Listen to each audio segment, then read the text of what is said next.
We're going to feature a testimony by a man of God named Mickey Robinson. You're going to be absolutely amazed when you hear this story, because he was in a plane crash that literally destroyed him. In fact, it killed him. And yet he's alive to tell the tale. Hold on to your seats right now and listen to this amazing, outstanding testimony of the goodness of God. I'd never met anybody who ever told me about anything personally knowing God or anything supernatural other than historically what I knew from stories from the Bible. Never met one person who told me they had a real relationship with Jesus. Never knew about the need to really come into a relationship with the Lord through Jesus. And I was busy getting it on. But you know, there's not enough excitement in the world to ever satisfy. You always gotta have more.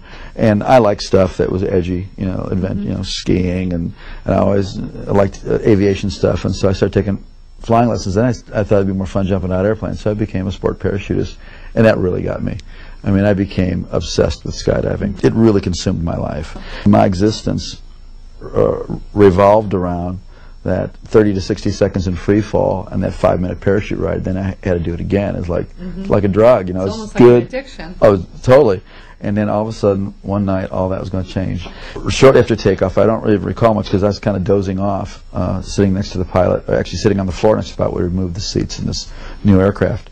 And I was awakened by a sound unfamiliar to me. It was the sound of the motor going completely silent. Uh-oh. And the pilot turned to me and he slapped me. He says, "That's it, we're going down." So we just pitched forward and we plummeted straight down at over 100 miles an hour.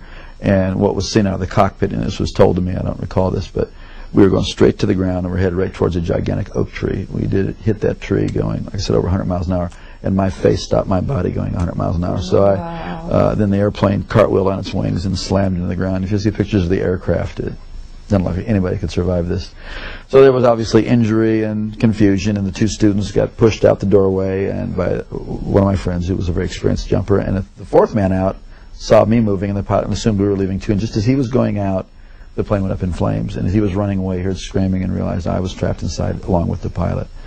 And this brave man who was my friend and went back in the plane and saw me trying to escape where the wing had been torn loose from the airplane, but I was stuck, and something on my equipment or my clothing was caught, and I was soaked with fuel, and it was on fire from head to toe. Wow. And just like you see in movies, a person whose whole body was engulfed in flames. And this is where God did the first miracle. This man grabbed a hold of my parachute harness and with his bare hands tore that loose. It's 2,000 pounds tensile strength in each one of those straps. Wow. Pulled so hard he pulled his thumbs out of his sockets, dragged me away from the plane and slapped the fire out. It kept reigniting, and then he tried to go back for the pilot and he couldn't. He was burned alive. Well, they rushed me off to the hospital. Obviously it was horrible, and they rushed me off to the hospital and saw that I sustained very serious injuries. I had a brain injury. I had burns over a large portion of my body. I had to find out my eye was blind, my right eye was blind, and you know, tremendous cuts, and you know, this shock of that crash. They told my family I was going to die. They told my sister to come that day because I was not going to be there in the afternoon. I had an experience I had never heard about. Never heard anything like this. As I was laying there in that condition, just racked with pain and discomfort in every way possible, suddenly my inner man, the real me, my spirit, sat up out of my body, and I could feel my legs go through the springs of the bed. Wow. And my spirit came out of my body as if you would take a glove off your hand. And instantly I was in a spiritual world. Instantaneously I knew this was the real world. And this man that I was seeing was the real me. Now, when that happened, were you aware of any pain still? Or no, I was totally completely separated from the pain and the carcass. Completely, no. And I didn't even remember turning around and looking. I mean, I was transferred immediately into a spiritual dimension. And everything about the spirit world is more real than this world. The colors are brighter, the edges of everything are sharper, the emotions are just enhanced, they are clear. And instantaneously, the thing that really struck me the most was there was a complete absence of the awareness of time. Everything in this world is relative to time. You know, you got up this morning, you'll go to bed at night, something is old, something is new, it will get old. Something is born, it will die. Everything in this plane, in the physical plane, in the natural plane, is relative to time. But everything in the spiritual plane is relative to eternity. So what had been natural to be aware of time was totally gone. And I was totally aware of eternity. It is shocking. It is stunning to be conscious and to know what eternity is. Also, logic and reasoning doesn't happen there. Based on the sum total of all my intelligent thoughts that I've learned. You know, I had a death and I'm in the spirit world. It's like you just know that you know that you know. It's like having a revelation constantly, and it was incredible. And I knew I was traveling. I could feel, you know, that I was traveling. And as I looked ahead, there was this pure white light. It was whiter than the whitest snow and brighter than 10,000 suns. And yet I could look right at it, and it was compelling. And it was like I was being towed. I was being towed like a tractor being. And as I was looking, I could feel this anticipation. But then simultaneously to that, on my right side, I could feel something, and I looked, and there was this blackness sweeping. Now this blackness, as I looked at it, instantly I was aware of its complete nature.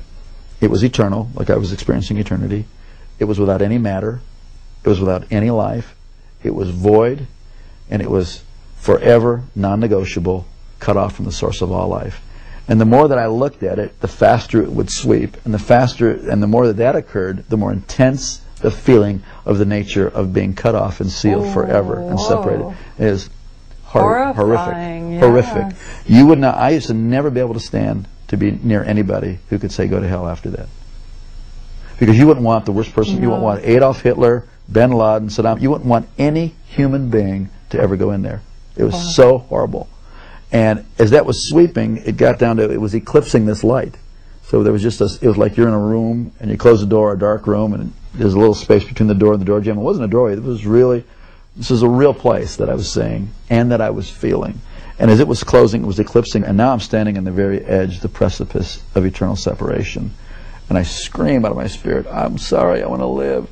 Give me another chance. And just before that was to close, I was standing in the presence of Almighty God. Whoa. And instantly I knew I would never die for eternity.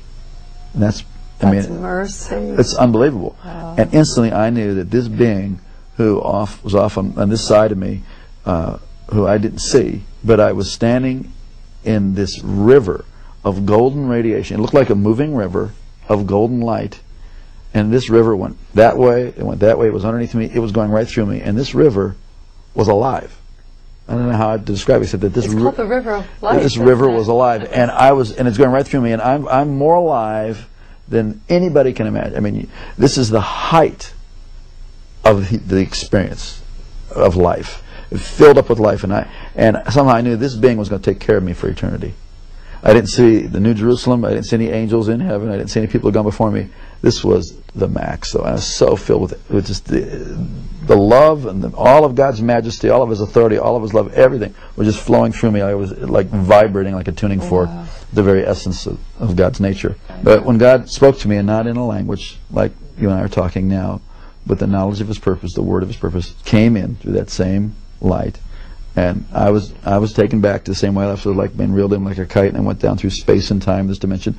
As my spirit settled into my body, and I could start to hear out of these ears and see out of this eye, I came to in the room, materialized, kind of like they beam up on Star Trek. Right. And I heard myself speaking in this beautiful language that I had never heard anybody talk about before. The heavenly language. Yeah, it was a beautiful language. And when my brain turned on, I thought, what in the heck is this other language? And I was no longer, the person who was dying and dead was no longer, and I was born again and filled with the Holy Ghost. I never heard about that. You know, for years I wondered, what was that blackness, and why did it sweep down to where it was just a sliver, like about a half-inch of white light?